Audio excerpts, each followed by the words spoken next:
Chapter 6. Pig and Pepper. For a minute or two she stood looking at the house and wondering what to do next, when suddenly a footman in livery came running out of the wood. She considered him to be a footman because he was in livery. Otherwise, judging by his face only, she would have called him a fish, and rapped loudly at the door with his knuckles. It was opened by another footman in livery, with a round face, and large eyes like a frog, and both footmen, Alice noticed, had powdered hair that curled all over their heads. She felt very curious to know what it was all about, and crept a little way out of the wood to listen. The fish footman began by producing from under his arm a great letter, nearly as large as himself, and this he handed over to the other, saying in a solemn tone, "For the Duchess. An invitation from the Queen to play croquet." The frog footman repeated, in the same solemn tone, only changing the order of the words a little. "From the Queen. An invitation for the Duchess to play croquet." Then they both bowed low, and their curls got entangled together. Alice laughed so much at this, that she had to run back into the wood for fear of their hearing her. And when she next peeped out, the fish footman was gone, and the other was sitting on the ground near the door, staring stupidly up into the sky. Alice went timidly up to the door, and knocked. "There's no sort of use in knocking," said the footman, "and that for two reasons. First, because I'm on the same side of the door as you are. Secondly, because they're making such a noise inside, no one could possibly hear you." And certainly there was a most extraordinary noise going on within, a constant howling and sneezing, and every now and then a great crash, as if a dish or kettle had been broken to pieces. "Please then," said Alice, "how am I to get in?" "There might be some sense in your knocking," the footman went on without attending to her, "if we had the door between us. For instance, if you were inside, you might knock, and I could let you out, you know." He was looking up into the sky all the time he was speaking, and this, Alice thought decidedly uncivil. "But perhaps he can't help it," she said to herself. "His eyes are so very nearly at the top of his head, but at any rate he might answer questions. How am I to get in?" she repeated aloud. "I shall sit here," the footman remarked, "till tomorrow." At this moment the door of the house opened, and a large plate came skimming out, straight at the footman's head. It just grazed his nose and broke to pieces against one of the trees behind him. "Or next day, maybe?" the footman continued in the same tone, exactly as if nothing had happened. "How am I to get in?" asked Alice again in a louder tone. "Are you to get in at all?" said the footman. "That's the first question, you know." It was, no doubt, only Alice did not like to be told so. "It's really dreadful," she muttered to herself, "the way all the creatures argue. It's enough to drive one crazy." The footman seemed to think this a good opportunity for repeating his remark, with variations. "I shall sit here," he said, "on and off, for days and days." "But what am I to do?" said Alice. "Anything you like," said the footman, and began whistling. "Oh, there's no use in talking to him," said Alice desperately. "He's perfectly idiotic." And she opened the door and went in. The door led right into a large kitchen, which was full of smoke from one end to the other. The Duchess was sitting on a three-legged stool in the middle, nursing a baby. The cook was leaning over the fire, stirring a large cauldron which seemed to be full of soup. "There's certainly too much pepper in that soup," Alice said to herself, as well as she could for sneezing. There was certainly too much of it in the air.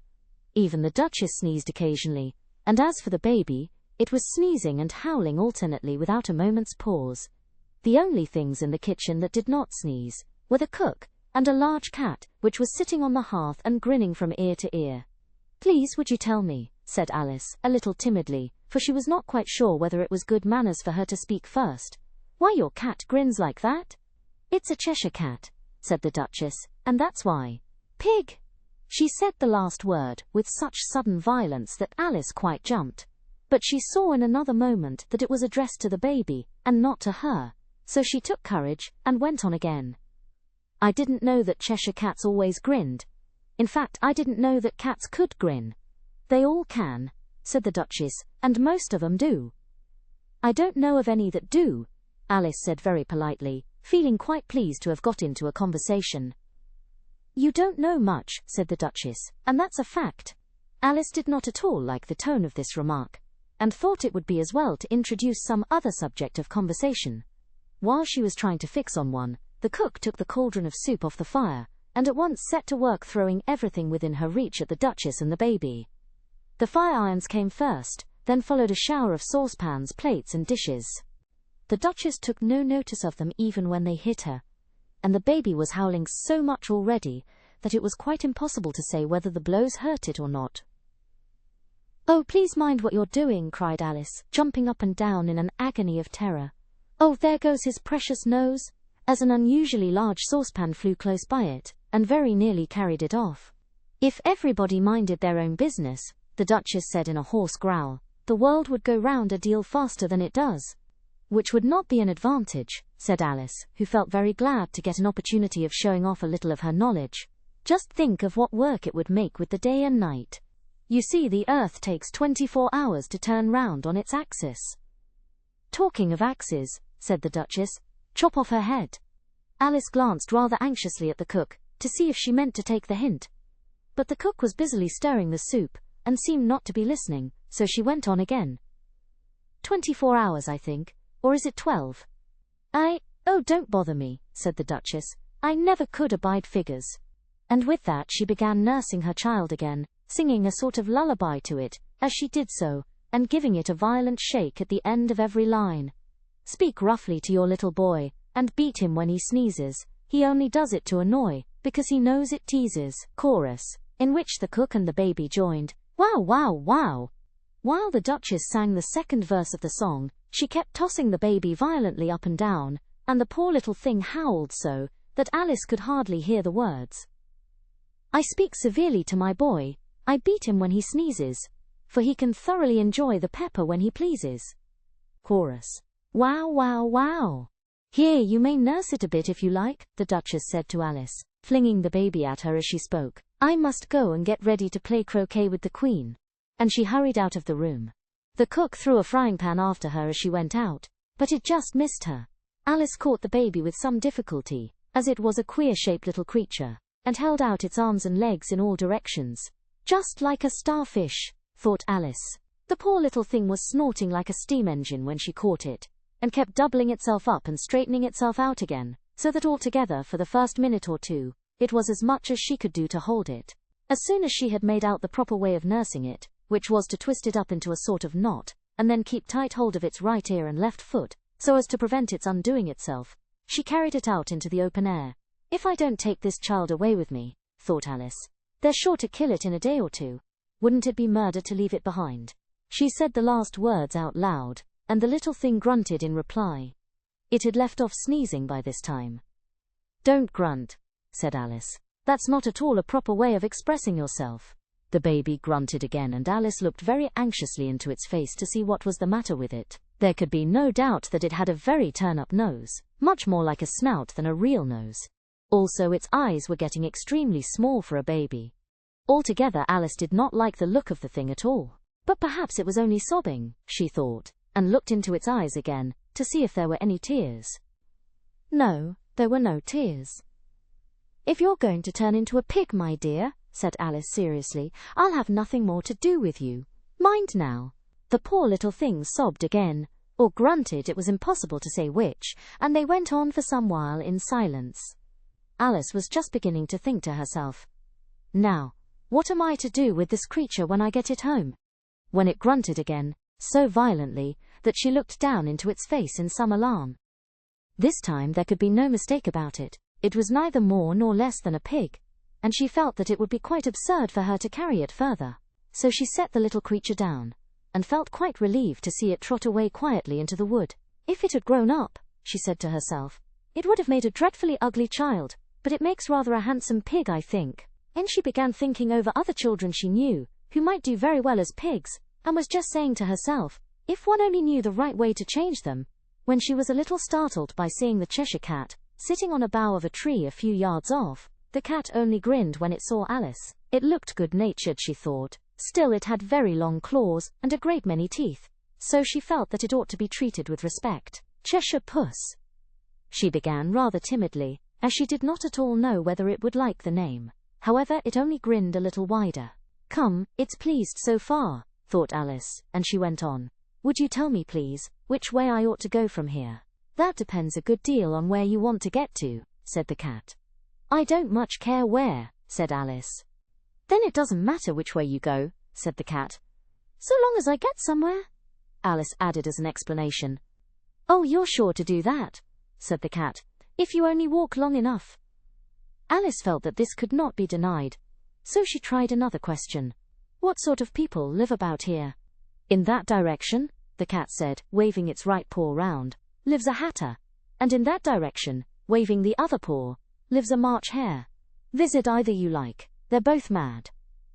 But I don't want to go among mad people, Alice remarked. Oh, you can't help that, said the cat. We're all mad here. I'm mad. You're mad. How do you know I'm mad, said Alice. You must be, said the cat, or you wouldn't have come here. Alice didn't think that proved it at all. However, she went on. And how do you know that you're mad? To begin with, said the cat, a dog's not mad. You grant that? I suppose so, said Alice. Well then, the cat went on. You see, a dog growls when it's angry, and wags its tail when it's pleased.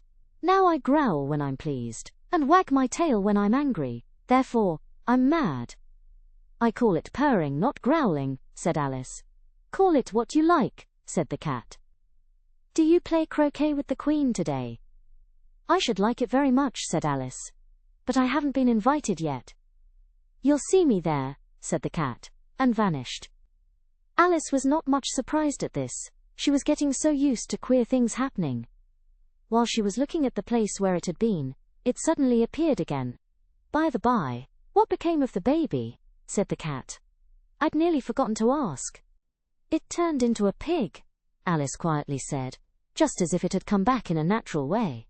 I thought it would, said the cat, and vanished again. Alice waited a little, half expecting to see it again, but it did not appear, and after a minute or two, she walked on in the direction in which the March hare was said to live. I've seen hatters before, she said to herself. The March hare will be much the most interesting, and perhaps as this is May, it won't be raving mad, at least not so mad as it was in March. As she said this, she looked up, and there was the cat again, sitting on a branch of a tree. Did you say pig, or fig? Said the cat. I said pig, replied Alice, and I wish you wouldn't keep appearing and vanishing so suddenly. You make one quite giddy. All right, said the cat, and this time it vanished quite slowly, beginning with the end of the tail, and ending with the grin, which remained some time after the rest of it had gone. Well, I've often seen a cat without a grin, thought Alice, but a grin without a cat, it's the most curious thing I ever saw in my life. She had not gone much farther before she came in sight of the house of the March hare. She thought it must be the right house, because the chimneys were shaped like ears and the roof was thatched with fur. It was so large a house, that she did not like to go nearer till she had nibbled some more of the left-hand bit of mushroom, and raised herself to about 2 feet high. Even then she walked up towards it rather timidly, saying to herself, suppose it should be raving mad after all. I almost wish I'd gone to see the hatter instead. Chapter 7. A Mad Tea Party. There was a table set out under a tree in front of the house, and the March hare and the hatter were having tea at it. A dormouse was sitting between them, fast asleep, and the other two were using it as a cushion, resting their elbows on it, and talking over its head. Very uncomfortable for the dormouse, thought Alice. Only, as it's asleep, I suppose it doesn't mind. The table was a large one, but the three were all crowded together at one corner of it. No room, they cried out when they saw Alice coming. There's plenty of room, said Alice indignantly, and she sat down in a large armchair at one end of the table. Have some wine, the March hare said in an encouraging tone. Alice looked all round the table, but there was nothing on it but tea. I don't see any wine, she remarked. There isn't any, said the March hare. Then it wasn't very civil of you to offer it, said Alice angrily. It wasn't very civil of you to sit down without being invited, said the March hare. I didn't know it was your table, said Alice. It's laid for a great many more than 3. Your hair wants cutting, said the hatter. He had been looking at Alice for some time, with great curiosity, and this was his first speech. You should learn not to make personal remarks, Alice said with some severity. It's very rude. The hatter opened his eyes very wide on hearing this, but all he said was, why is a raven like a writing desk? Come, we shall have some fun now, thought Alice.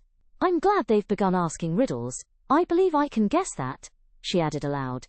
Do you mean that you think you can find out the answer to it? Said the March hare. Exactly so, said Alice. Then you should say what you mean. The March Hare went on. I do, Alice hastily replied. At least I mean what I say. That's the same thing, you know. Not the same thing a bit, said the Hatter. You might just as well say that I see what I eat is the same thing as I eat what I see. You might just as well say, added the March Hare, that I like what I get is the same thing as I get what I like. You might just as well say, added the Dormouse, who seemed to be talking in his sleep, that I breathe when I sleep is the same thing as I sleep when I breathe. It is the same thing with you, said the Hatter, and here the conversation dropped, and the party sat silent for a minute, while Alice thought over all she could remember about ravens and writing desks, which wasn't much. The Hatter was the first to break the silence. What day of the month is it? He said, turning to Alice. He had taken his watch out of his pocket and was looking at it uneasily, shaking it every now and then, and holding it to his ear. Alice considered a little, and then said, the 4th. 2 days wrong, sighed the Hatter. I told you butter wouldn't suit the works, he added, looking angrily at the March Hare. It was the best butter, the March Hare meekly replied. Yes, but some crumbs must have got in as well, the Hatter grumbled. You shouldn't have put it in with the bread knife. The March Hare took the watch and looked at it gloomily. Then he dipped it into his cup of tea, and looked at it again, but he could think of nothing better to say than his first remark. It was the best butter, you know. Alice had been looking over his shoulder with some curiosity. What a funny watch, she remarked. It tells the day of the month and doesn't tell what o'clock it is. Why should it? Muttered the Hatter. Does your watch tell you what year it is? Of course not, Alice replied very readily. But that's because it stays the same year for such a long time together. Which is just the case with mine, said the Hatter. Alice felt dreadfully puzzled. The Hatter's remark seemed to have no sort of meaning in it, and yet it was certainly English. I don't quite understand you, she said, as politely as she could. The Dormouse is asleep again, said the Hatter, and he poured a little hot tea upon its nose. The Dormouse shook its head impatiently, and said, without opening its eyes, of course, just what I was going to remark myself. Have you guessed the riddle yet? The Hatter said, turning to Alice again. No, I give it up, Alice replied. What's the answer? I haven't the slightest idea, said the Hatter. Nor I, said the March Hare. Alice sighed wearily. I think you might do something better with the time, she said, than waste it in asking riddles that have no answers. If you knew time as well as I do, said the Hatter, you wouldn't talk about wasting it. It's him. I don't know what you mean, said Alice. Of course you don't, the Hatter said, tossing his head contemptuously. I dare say you never even spoke to time. Perhaps not, Alice cautiously replied, but I know I have to beat time when I learn music. Ah, that accounts for it, said the Hatter. He won't stand beating. Now, if you only kept on good terms with him, he'd do almost anything you liked with the clock. For instance, suppose it were 9 o'clock in the morning, just time to begin lessons. You'd only have to whisper a hint to time, and round goes the clock in a twinkling. 1:30? Time for dinner. I only wish it was, the March Hare said to itself in a whisper. That would be grand, certainly, said Alice thoughtfully. But then, I shouldn't be hungry for it, you know. Not at first, perhaps, said the Hatter. But you could keep it to 1:30 as long as you liked. Is that the way you manage? Alice asked. The Hatter shook his head mournfully. Not I, he replied. We quarrelled last March, just before he went mad, you know. Pointing with his teaspoon at the March Hare. It was at the great concert given by the Queen of Hearts, and I had to sing, Twinkle, twinkle, little bat, how I wonder what you're at. You know the song, perhaps? I've heard something like it, said Alice. It goes on, you know, the Hatter continued, in this way.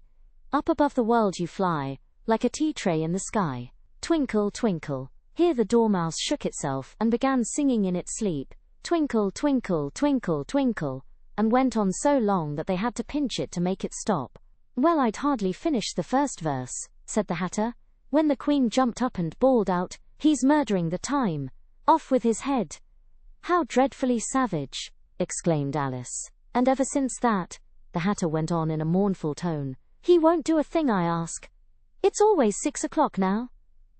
A bright idea came into Alice's head. "Is that the reason so many tea things are put out here?" she asked. "Yes, that's it," said the Hatter with a sigh. "It's always tea time, and we've no time to wash the things between whiles." "Then you keep moving round, I suppose," said Alice. "Exactly so," said the Hatter, "as the things get used up." "But what happens when you come to the beginning again?" Alice ventured to ask. "Suppose we change the subject," the March Hare interrupted, yawning. "I'm getting tired of this. I vote the young lady tells us a story." "I'm afraid I don't know one," said Alice, rather alarmed at the proposal. "Then the Dormouse shall," they both cried. "Wake up, Dormouse," and they pinched it on both sides at once. The Dormouse slowly opened his eyes. "I wasn't asleep," he said in a hoarse, feeble voice. "I heard every word you fellows were saying." "Tell us a story," said the March Hare. "Yes, please do," pleaded Alice. "And be quick about it," added the Hatter, "or you'll be asleep again before it's done. Once upon a time, there were 3 little sisters. The Dormouse began in a great hurry, and their names were Elsie, Lacey, and Tilly, and they lived at the bottom of a well." "What did they live on?" said Alice, who always took a great interest in questions of eating and drinking. "They lived on treacle," said the Dormouse after thinking a minute or two. "They couldn't have done that, you know," Alice gently remarked. "They'd have been ill." "So they were," said the Dormouse, "very ill." Alice tried to fancy to herself what such an extraordinary way of living would be like, but it puzzled her too much, so she went on. "But why did they live at the bottom of a well?" "Take some more tea," the March Hare said to Alice very earnestly. "I've had nothing yet," Alice replied in an offended tone, "so I can't take more." "You mean you can't take less," said the Hatter. "It's very easy to take more than nothing." "Nobody asked your opinion," said Alice. "Who's making personal remarks now?" the Hatter asked triumphantly. Alice did not quite know what to say to this, so she helped herself to some tea and bread and butter, and then turned to the Dormouse, and repeated her question. "Why did they live at the bottom of a well?" The Dormouse again took a minute or two to think about it, and then said, "It was a treacle well." "There's no such thing," Alice was beginning very angrily. But the Hatter and the March Hare went, "Shh, shh," and the Dormouse sulkily remarked, "If you can't be civil, you'd better finish the story for yourself." "No, please go on," Alice said very humbly. "I won't interrupt again. I dare say there may be one." "One indeed," said the Dormouse indignantly. However, he consented to go on, and so these 3 little sisters, they were learning to draw, you know. "What did they draw?" said Alice, quite forgetting her promise. "Treacle," said the Dormouse without considering at all this time. "I want a clean cup," interrupted the Hatter. "Let's all move one place on." He moved on as he spoke, and the Dormouse followed him. The March Hare moved into the Dormouse's place, and Alice rather unwillingly took the place of the March Hare. The Hatter was the only one who got any advantage from the change, and Alice was a good deal worse off than before, as the March Hare had just upset the milk jug into his plate. Alice did not wish to offend the Dormouse again, so she began very cautiously. "But I don't understand. Where did they draw the treacle from?" "You can draw water out of a water well," said the Hatter. "So I should think you could draw treacle out of a treacle well, stupid." "But they were in the well," Alice said to the Dormouse, not choosing to notice this last remark. "Of course they were," said the Dormouse. "Well in." This answer so confused poor Alice that she let the Dormouse go on for some time without interrupting it. "They were learning to draw," the Dormouse went on, yawning and rubbing its eyes, for it was getting very sleepy. "And they drew all manner of things. Everything that begins with an M." "Why with an M?" said Alice. "Why not?" said the March Hare. Alice was silent. The Dormouse had closed its eyes by this time, and was going off into a doze, but on being pinched by the Hatter, it woke up again with a little shriek and went on.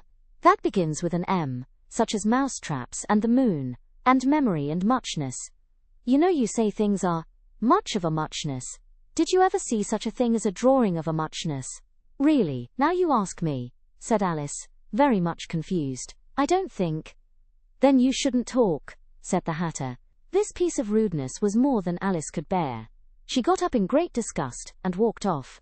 The The Dormouse fell asleep instantly, and neither of the others took the least notice of her going, though she looked back once or twice, half hoping that they would call after her.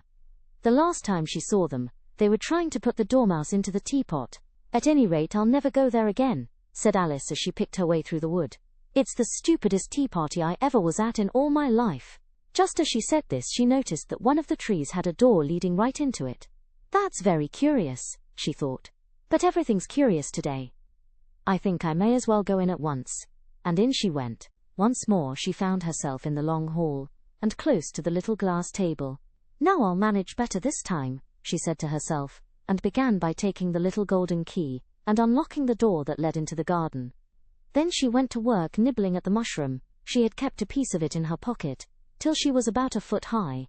Then she walked down the little passage, and then she found herself at last in the beautiful garden, among the bright flower beds and the cool fountains. Chapter 8. The Queen's Croquet-Ground. A large rose tree stood near the entrance of the garden. The roses growing on it were white, but there were 3 gardeners at it, busily painting them red.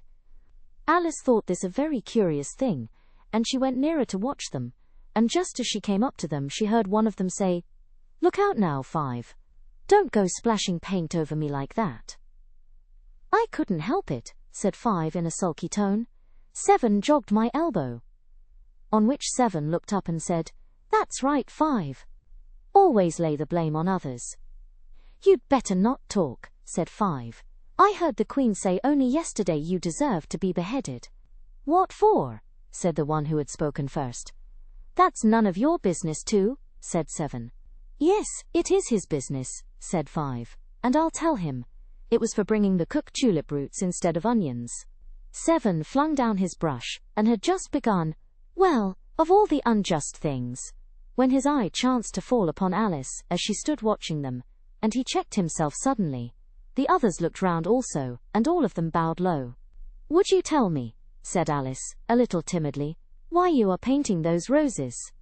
5 and 7 said nothing, but looked at 2. 2 began in a low voice. "Why, the fact is, you see, miss, this here ought to have been a red rose tree, and we put a white one in by mistake, and if the Queen was to find it out, we should all have our heads cut off, you know. So you see, miss, we're doing our best, afore she comes to." At this moment 5, who had been anxiously looking across the garden, called out, "The Queen! The Queen!" and the 3 gardeners instantly threw themselves flat upon their faces. There was a sound of many footsteps, and Alice looked round, eager to see the Queen.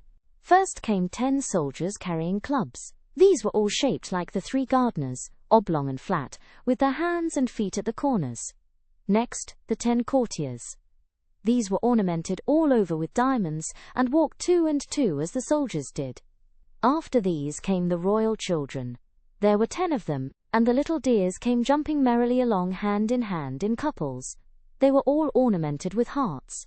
Next came the guests, mostly kings and queens, and among them Alice recognized the White Rabbit. It was talking in a hurried, nervous manner, smiling at everything that was said, and went by without noticing her.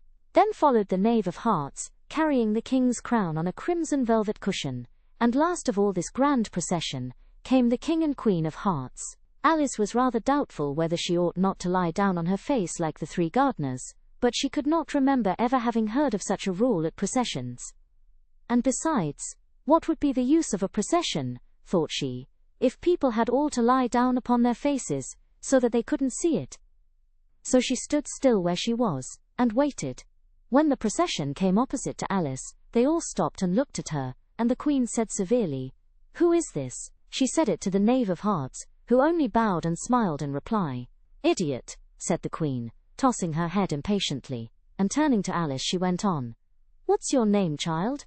"My name is Alice, so please your Majesty," said Alice very politely, but she added to herself, "Why, they're only a pack of cards after all, I needn't be afraid of them." "And who are these?" said the Queen, pointing to the 3 gardeners who were lying round the rose tree. For, you see, as they were lying on their faces, and the pattern on their backs was the same as the rest of the pack, she could not tell whether they were gardeners or soldiers or courtiers, or 3 of her own children. "How should I know?" said Alice, surprised at her own courage. "It's no business of mine." The queen turned crimson with fury, and after glaring at her for a moment like a wild beast, screamed, "Off with her head! Off!" "Nonsense," said Alice, very loudly and decidedly, and the queen was silent. The king laid his hand upon her arm and timidly said, "Consider, my dear, she is only a child." The queen turned angrily away from him, and said to the knave, "Turn them over." The knave did so very carefully with one foot. "Get up," said the queen in a shrill, loud voice, and the 3 gardeners instantly jumped up, and began bowing to the king, the queen, the royal children, and everybody else. "Leave off that," screamed the queen, "you make me giddy." And then, turning to the rose tree, she went on, "What have you been doing here?" "May it please your majesty," said Tu, in a very humble tone, going down on one knee as he spoke. "We were trying." "I see," said the queen, who had meanwhile been examining the roses. "Off with their heads." And the procession moved on, 3 of the soldiers remaining behind to execute the unfortunate gardeners, who ran to Alice for protection. "You shan't be beheaded," said Alice, and she put them into a large flower pot that stood near. The 3 soldiers wandered about for a minute or 2, looking for them, and then quietly marched off after the others. "Are their heads off?" shouted the queen. "Their heads are gone, if it please your majesty," the soldiers shouted in reply. "That's right," shouted the queen. "Can you play croquet?" The soldiers were silent, and looked at Alice, as the question was evidently meant for her. "Yes," shouted Alice. "Come on then," roared the queen, and Alice joined the procession, wondering very much what would happen next. It's a very fine day," said a timid voice at her side. She was walking by the white rabbit, who was peeping anxiously into her face. "Very," said Alice. "Where's the Duchess?" "Hush, hush," said the rabbit in a low, hurried tone. He looked anxiously over his shoulder as he spoke, and then raised himself upon tiptoe, put his mouth close to her ear and whispered, "She's under sentence of execution." "What for?" said Alice. "Did you say, 'What a pity'?" the rabbit asked. "No, I didn't," said Alice. "I don't think it's at all a pity. I said, 'What for?' She boxed the queen's ears," the rabbit began. Alice gave a little scream of laughter. "Oh, hush," the rabbit whispered in a frightened tone. "The queen will hear you. You see, she came rather late, and the queen said, 'Get to your places,'" shouted the queen in a voice of thunder, and people began running about in all directions, tumbling up against each other. However, they got settled down in a minute or 2, and the game began. Alice thought she had never seen such a curious croquet-ground in her life. It was all ridges and furrows, the balls were live hedgehogs, the mallets live flamingos, and the soldiers had to double themselves up and to stand on their hands and feet to make the arches. The chief difficulty Alice found at first was in managing her flamingo. She succeeded in getting its body tucked away, comfortably enough under her arm, with its legs hanging down. But generally, just as she had got its neck nicely straightened out and was going to give the hedgehog a blow with its head, it would twist itself round and look up in her face, with such a puzzled expression that she could not help bursting out laughing. And when she had got its head down, and was going to begin again, it was very provoking to find that the hedgehog had unrolled itself, and was in the act of crawling away. Besides all this, there was generally a ridge or furrow in the way wherever she wanted to send the hedgehog to, and, as the doubled-up soldiers were always getting up and walking off to other parts of the ground, Alice soon came to the conclusion that it was a very difficult game indeed. The players all played at once without waiting for turns, quarrelling all the while, and fighting for the hedgehogs, and in a very short time the queen was in a furious passion, and went stamping about, and shouting, "Off with his head!" or "Off with her head!" about once in a minute. Alice began to feel very uneasy. To be sure, she had not as yet had any dispute with the queen, but she knew that it might happen any minute. And then, thought she, what would become of me? They're dreadfully fond of beheading people here. The great wonder is that there's anyone left alive.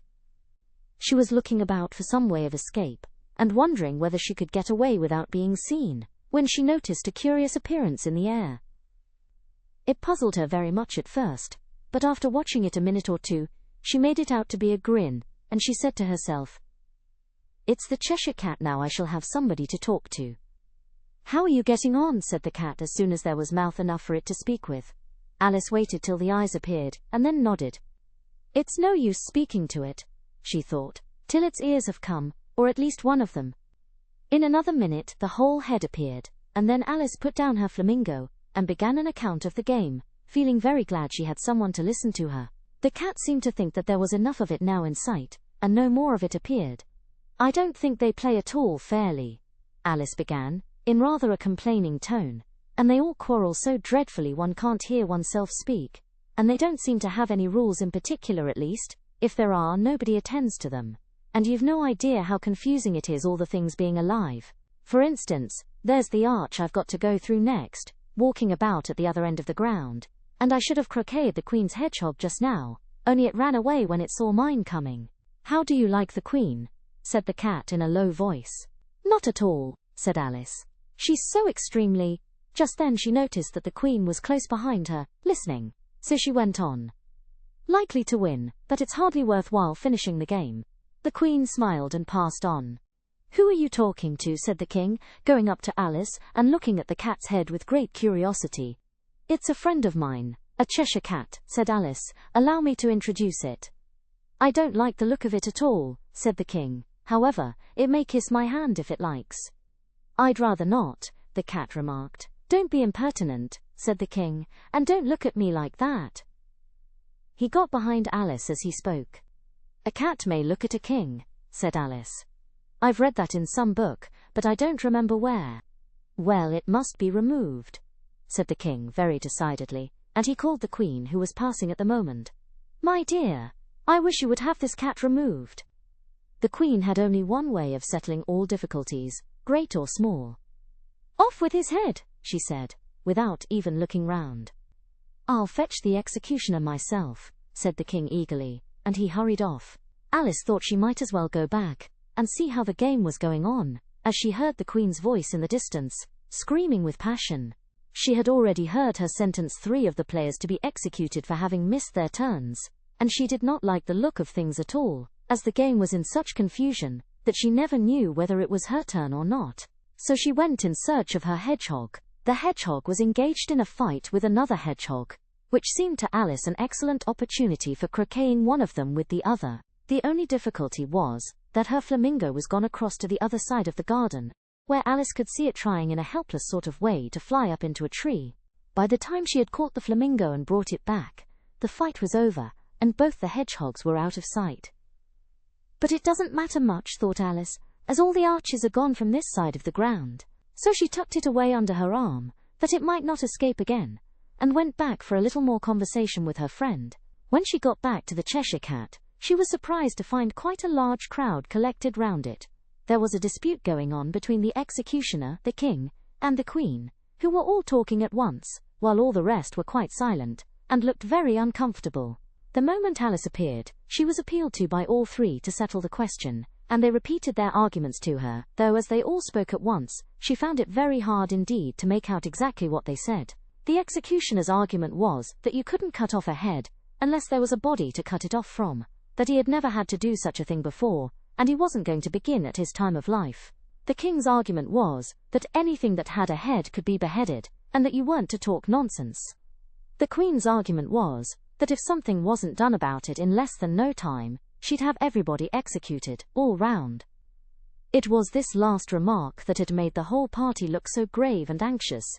Alice could think of nothing else to say but, "It belongs to the Duchess, you'd better ask her about it."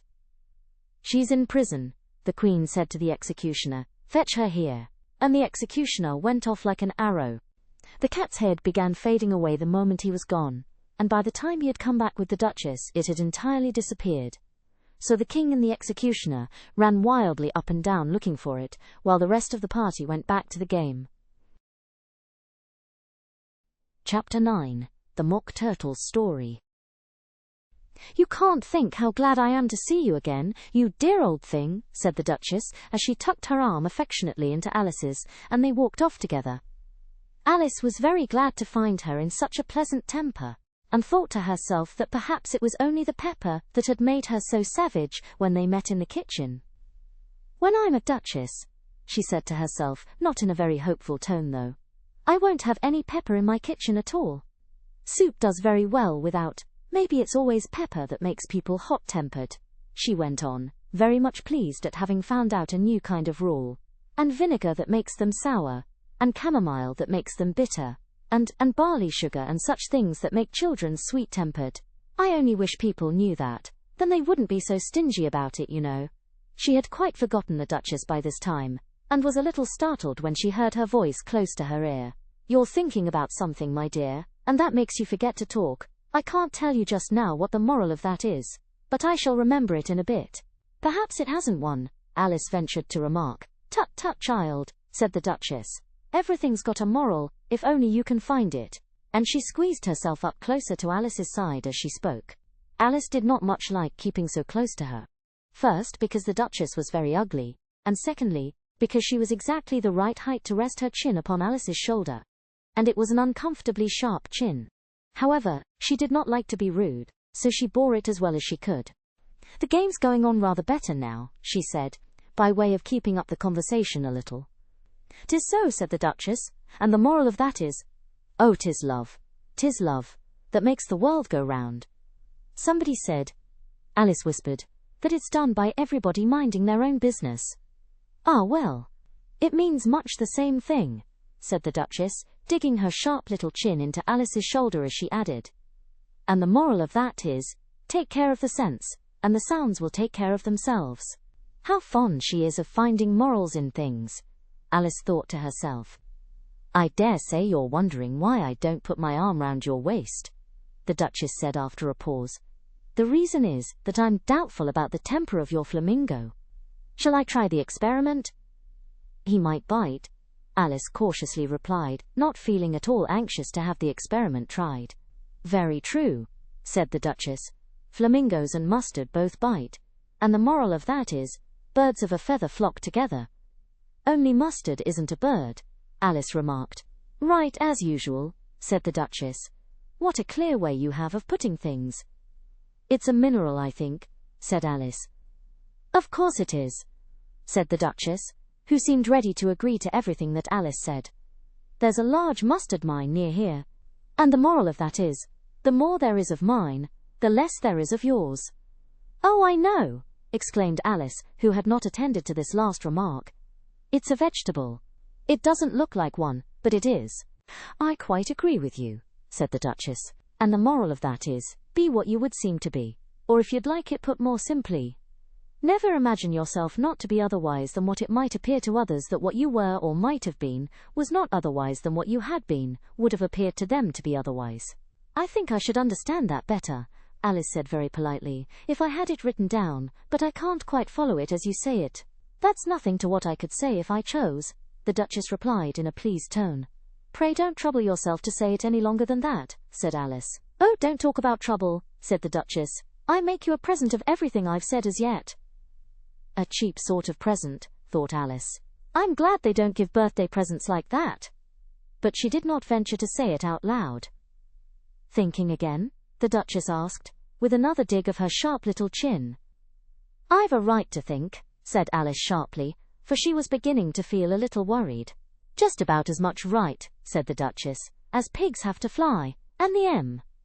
But here, to Alice's great surprise, the Duchess's voice died away, even in the middle of her favourite word, moral, and the arm that was linked into hers began to tremble. Alice looked up, and there stood the Queen in front of them, with her arms folded, frowning like a thunderstorm. A fine day, Your Majesty, the Duchess began in a low, weak voice. Now I give you fair warning, shouted the Queen, stamping on the ground as she spoke. Either you or your head must be off, and that in about half no time. Take your choice. The Duchess took her choice, and was gone in a moment. Let's go on with the game, the Queen said to Alice, and Alice was too much frightened to say a word, but slowly followed her back to the croquet-ground. The other guests had taken advantage of the Queen's absence, and were resting in the shade. However, the moment they saw her, they hurried back to the game, the Queen merely remarking that a moment's delay would cost them their lives. All the time they were playing, the Queen never left off quarrelling with the other players, and shouting, off with his head, or off with her head. Those whom she sentenced were taken into custody by the soldiers, who of course had to leave off being archers to do this, so that by the end of half an hour or so there were no archers left, and all the players, except the king, the queen and Alice, were in custody, and under sentence of execution. Then the queen left off, quite out of breath, and said to Alice, "Have you seen the mock turtle yet?" "No," said Alice. "I don't even know what a mock turtle is." "It's the thing mock turtle soup is made from," said the queen. "I never saw one, or heard of one," said Alice. "Come on then," said the queen, "and he shall tell you his history." As they walked off together, Alice heard the king say in a low voice, to the company generally, "You are all pardoned." "Come, that's a good thing," she said to herself, for she had felt quite unhappy at the number of executions the queen had ordered. They very soon came upon a griffin, lying fast asleep in the sun. If you don't know what a griffin is, look at the picture. "Up, lazy thing," said the queen, "and take this young lady to see the mock turtle, and to hear his history. I must go back and see after some executions I have ordered." And she walked off, leaving Alice alone with the griffin. Alice did not quite like the look of the creature, but on the whole she thought it would be quite as safe to stay with it as to go after that savage queen. So she waited. The griffin sat up and rubbed its eyes. Then it watched the queen till she was out of sight. Then it chuckled. "What fun!" said the griffin, half to itself, half to Alice. "What is the fun?" said Alice. "Why, she," said the griffin. "It's all her fancy that. They never executes nobody, you know. Come on." "Everybody says, 'Come on,' here," thought Alice, as she went slowly after it. "I never was so ordered about in all my life, never."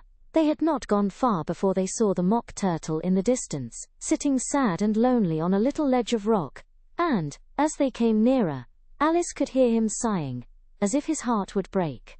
She pitied him deeply. "What is his sorrow?" she asked the griffin, and the griffin answered, very nearly in the same words as before, "It's all his fancy that. He hasn't got no sorrow, you know. Come on." So they went up to the mock turtle, who looked at them with large eyes full of tears, but said nothing. "This here young lady," said the griffin, "she wants for to know your history, she do." "I'll tell it her," said the mock turtle, in a deep, hollow tone. "Sit down, both of you, and don't speak a word till I've finished." So they sat down, and nobody spoke for some minutes. Alice thought to herself, "I don't see how he can ever finish if he doesn't begin." But she waited patiently. "Once," said the mock turtle at last, with a deep sigh, "I was a real turtle." These words were followed by a very long silence, broken only by an occasional exclamation of "HJCKRRH" from the griffin, and the constant heavy sobbing of the mock turtle. Alice was very nearly getting up and saying, "Thank you, sir, for your interesting story."